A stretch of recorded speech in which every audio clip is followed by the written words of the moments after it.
Number 3، Javed Akhtar صاحب نے اشکال اٹھایا تھا کہ غزہ کے بچوں کو قتل عام اللہ تعالیٰ نے کیوں نہیں روکا اگر وہ ایگزسٹ کرتا ہے تو. ٹھیک. اور تیسرا سوال آپ نے کہا کہ بھی جاوید اختر صاحب کہتے ہیں جی غزہ کے اندر ہزاروں قتل ہوئے، ٹھیک ہے نا، یہ کس قتل عام اللہ نے روکا کیوں نہیں؟ بھائی اللہ نے 40,000 یا 50,000 کا قتل نہیں روکا، اس کے علاوہ جو لاکھوں کروڑوں بچوں کا قتل روکا اللہ نے، روکا پھر ان کو عزت راج ٹھاٹ کی زندگی دے رکھی ہے، اس کا کریڈٹ بھی تو اللہ کو دیں. آپ یہ الزام تو لگا رہے ہیں کہ 50,000 قتل روکے نہیں ہیں، اور جو لاکھوں کروڑوں کو جو فضل عام دیا اللہ نے، قتل عام کا الزام لگا رہے ہیں. فضل عام کا انعام بھی تو دے اللہ کو، کہ اللہ میاں کو ہم یہ انعام ضرور دیتے ہیں کہ اس سے کروڑوں لاکھوں بچوں کا کو فضل عام دے رکھا ہے، ماشاءاللہ ٹھاٹ کی زندگی گزار رہے ہیں. لیکن یہ جو 40,000 جو قتل ہوئے ہیں غزہ کے اندر، یہ قتل عام کا الزام اللہ کو ہم دے رہے ہیں، تو کریڈٹ بھی تو دے نا. وہ کریڈٹ کس کو دے رہے ہیں؟ وہ ایتھیس کریڈٹ کس کو دے گا؟ اگر وہ ایتھیس اپنے آپ کو کریڈٹ دے گا، نہیں جی وہ تو ہمارے نظام زندگی کی وجہ سے وہ ٹھاٹ کر رہے ہیں. تو جب وہ کریڈٹ آپ لے رہے ہیں تو پھر یہ والا الزام بھی، بلیم بھی آپ بھی لینا، آپ ہی لیں وہ بلیم. یہ کیا بات ہوئی؟ میٹھا میٹھا ہپ ہپ کڑوا کڑوا تھو تھو. قتل کا الزام تو اللہ پہ اور فضل کا انعام اللہ کے حق میں نہیں. ٹھیک. اس کا مطلب ہے کہ آپ جو دوہری چال چل رہے ہیں، ڈبل سٹینڈرڈ نہ رکھیں. آپ ایک ہی کام کریں، جس پر آپ قتل عام کا الزام لگا رہے ہیں تو باقی دنیا کے اندر جو راحت و آرام کے فیصلے اللہ نے کر رکھے ہیں، ان کے فضل عام کا انعام بھی اللہ کو دیں کہ جی اللہ نے ماشاءاللہ سب کو اچھی زندگی دے رکھی، لیکن ان کا قتل نہیں روکا. یہ بات ٹھیک. اور دوسری بات یہ بتائیے وہ قتل ہونے کے بعد کہاں گئے بچے؟ اچھی جگہ گئے یا بری جگہ گئے؟ یہ اس فیصلے بتائیں پہلے. اگر اچھی جگہ گئے تو آپ کا اعتراض لایانی ہے، اگر بری جگہ گئے تو آپ ثابت کریں. دیکھو اس کی مثال آپ یوں سمجھیں، پاکستان سے ایک بچہ امریکہ آتا ہے، اس کا ابا اس کو رخصت کر رہا ہے، ابا رو بھی رہا ہے، اس کی جدائی میں تڑپ بھی رہا ہے، اس کو رخصت کر رہا ہے، جی امریکہ جا رہا ہے. کوئی کہ آپ اتنے رو رہے ہیں پریشان اس کی جدائی میں، آپ روک لینا، نہ جانے دیں. لیکن ابا کو نظر آ رہا ہے پاکستان کی ہارش والی زندگی، امریکہ کی لگژری زندگی، ٹھیک، اس کو نظر آ رہا ہے کہ یار کوئی بات نہیں، ہماری جدائی کی خیر ہے، لیکن یہ جس جگہ جا رہا ہے وہاں انشاءاللہ ویل سیٹ ہوگا، کل کو ہمیں بھی بلائے گا، ہمیں بھی سیٹ کرے گا.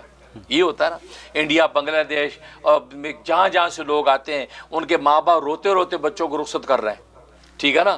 یا بچے ماں باپ کو روتے روتے رخصت کر رہے ہوتے ہیں، لیکن وہ روتے بھی ہیں. یا دلہن کو باپ گھر سے رخصت کر رہا ہوتا ہے، رو بھی رہا ہوتا ہے، تڑپ رہا ہوتا ہے، لیکن اس کو روکتا نہیں. کوئی کہے کہ جی آپ روک لینا، آپ کو نہ ان کو رخصت کریں، کیونکہ جب آپ انہیں تڑپ رکھا کہ نہیں کوئی بات نہیں. اس کو پتہ ہے کہ یہ جس جگہ جا رہی وہ یہاں سے زیادہ راحت والی ہے اس کے لیے. تو سوال یہ ہے کہ جب آپ دنیا کے اندر صبح شام نظائر دیکھتے ہیں کہ آپ اچھی جگہ جانے پر آپ روکتے نہیں، باوجود اس کے آپ کو تکلیف ہو آپ روک سکتے ہیں، آپ روکتے نہیں. آپ سوچتے نہیں یہ دنیا کیا، یہ پاکستان، انڈیا، بنگلہ دیش کی زندگی اتنی مشکل زندگی، وہاں ماشاءاللہ راحت سے رہے گا. یہ ہوتا ہے نا. بالکل اسی طریقے سے ربا، جیسے ابا ساری سچویشن دیکھ کر فیصلہ کر رہا ہے، ایسے ربا بھی ساری کائنات کی سچویشن دیکھ رہا ہے، وہ دنیا کی زندگی کی ہارڈشپ بھی دیکھ رہا ہے، اور وہ بچے قتل ہو کے جہاں آ رہے ہیں وہاں کی راحتیں بھی دیکھ رہا ہے. تو اللہ تبارک و تعالیٰ کیوں روکے گا ان کے قتل کو؟ اللہ تبارک و تعالیٰ تو جنتوں کے سامان دے گا. معصوم بچے ابراہیم علیہ السلام کی آغوش میں جنتوں کے مزے اڑائیں گے. تو ربا کو دکھ تکلیف ضرور ہے، اور اس پر جو ہے وہ قتل کرنے والوں کو سزا ضرور دے گے، لیکن وہ ان قتل ہونے والے مقتولوں کو آغوش میں لے کے جنتوں کے اندر آباد کریں گے، کیونکہ اچھی جگہ جا رہے، بری جگہ نہیں جا رہے. ٹھیک ہے. تو بس یہی بات ہے. تو فیصلہ یہ کرنا ہے کہ بچے قتل ہو کر گئے جا کہاں رہے ہیں، اچھی جگہ جا رہے، بری جگہ جا رہے ہیں. اور اچھی جگہ جا رہے ہیں تو اس کا مطلب ہے کہ وہ کامیاب ہو گئے، وہ کامیاب ہو گئے. اللہ روکنا چاہے تو روک سکتا ہے. اللہ نے کتنے ایسے مواقع ہیں مردوں کو زندہ کر کے دکھایا. اللہ نے مردوں کو زندہ کر کے دیکھا. اصحاب کہف کو 350 سال کے بعد زندہ کر کے دکھا دیا. حضرت عزیر کو 100 سال کے بعد زندہ کر کے دکھا دیا. اللہ چاہے تو کر سکتے ہیں، لیکن اللہ چاہتے اس لیے نہیں کہ یہ دنیا کی زندگی کہ ہارڈ شپ سے نکل کے ایک شہید ہو کر اگر جنتوں کے اندر آباد ہوتا ہے تو اللہ تبارک و تعالیٰ خوشی سے اس کو آغوش میں لیتے ہیں اور وہاں اس کے انعام و اکرام سے اس کو نوازتے ہیں. باقی جن ظالموں نے یہ ظلم کیا اور غزہ کے اندر یا فلسطین کے اندر جو ہے وہ ان معصوم بچوں کو بھیٹ چڑھایا ہے، تو اللہ تبارک و تعالیٰ کے سامنے وہ آنسریبل ضرور ہے. وہ ان سے اللہ ضرور پوچھیں گے ہاں تم نے ایسا کیا کیوں؟